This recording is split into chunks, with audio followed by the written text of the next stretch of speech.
tard. 13h, 14h, Europe 1, 13h. Il y a 13h47 sur Europe 1, 13h, dernière partie avec vous. Aujourd'hui, Stéphanie Demuré, aujourd'hui le journaliste Yvan Rioufol et le chroniqueur politique Olivier d'Artigol.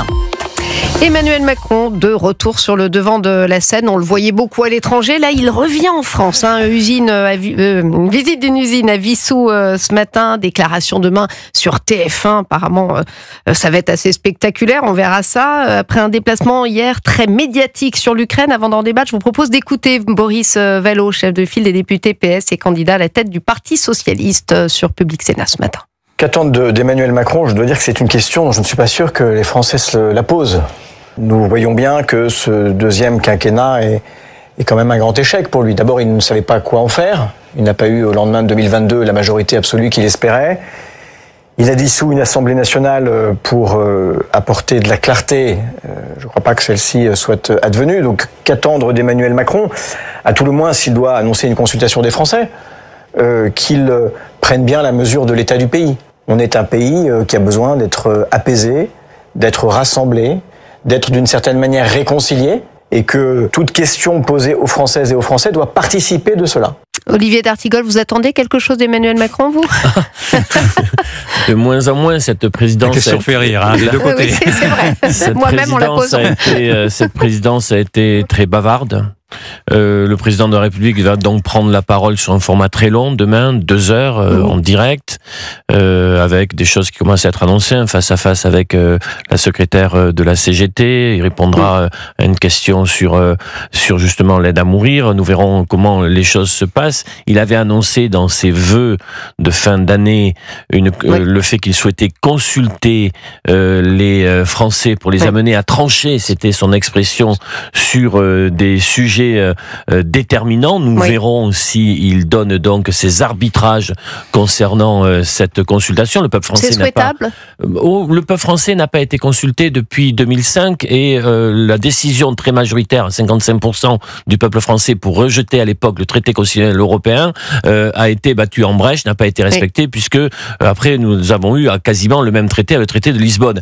Là où il va falloir faire attention, il faudra juger de ces annonces, c'est savoir s'il s'agit réellement de sujets sérieux et conséquents, ou s'il s'agira, j'ai envie de dire, d'une stratégie d'évitement, de diversion auquel Emmanuel Macron a pu se prêter par le passé.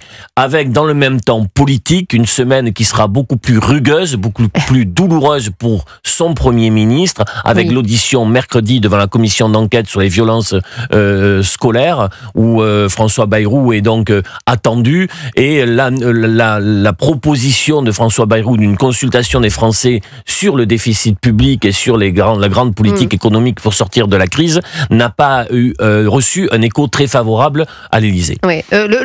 Il faut y voir une coïncidence, ce timing entre François Bayrou qui est auditionné en parallèle dans l'affaire Betterham, dont les sondages sont pas excellents, et puis ce devant de la scène, ce retour devant la scène d'Emmanuel Macron. C'est non, je crois pas je vois pas la coïncidence. En tout cas, non, ce que je vois en revanche, c'est qu'il y a une conscience de la part d'Emmanuel Macron de se mettre, quoi qu'il arrive, au centre des photos, et surtout, ils veulent se mettre au centre des photos. Surtout quand il y a de la place sur la photo. Surtout au centre des photos ou des images, surtout quand il n'a plus rien à dire. Moi, ce qui me frappe, c'est la vacuité du discours du président comparé à la solennité, à la profondeur du discours du nouveau pape. Je l'ai entendu tout à l'heure, et en 10 minutes, il a brossé un tableau, la liberté d'expression, de la liberté tout court.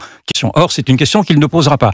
Donc, vous avez un président qui s'agite sur tous les fronts. Je demande à voir, parce que en fait, il est plein de contradictions. C'est un président qui a été un président belliciste et guerrier, et qui s'aperçoit malgré tout, par la force des évidences, que la Russie est en train de gagner cette guerre, a déjà gagné cette guerre. Or, il avait annoncé que la Russie ne pourrait jamais gagner cette guerre avec l'Ukraine. Donc, il se raccroche aux branches en essayant de feindre d'être un organisateur d'une paix possible, mais qui pour l'instant se négocie entre Trump et Poutine très directement. Donc moi je vois un agité qui effectivement est démuni, en tout cas qui n'a pas de vision de ce qu'attendent aujourd'hui les Français. Les Français n'attendent plus un progressisme dont il était le parangon, mais ils attendent au contraire une sorte de contre-révolution, une révolution conservatrice. Pour ainsi dire, il s'est mis effectivement en obstacle, non seulement à une paix en Ukraine, mais il s'est mis en obstacle à ce qu'il appelait le populisme qui est représenté aujourd'hui par cette révolution conservatrice qui balaie maintenant à peu près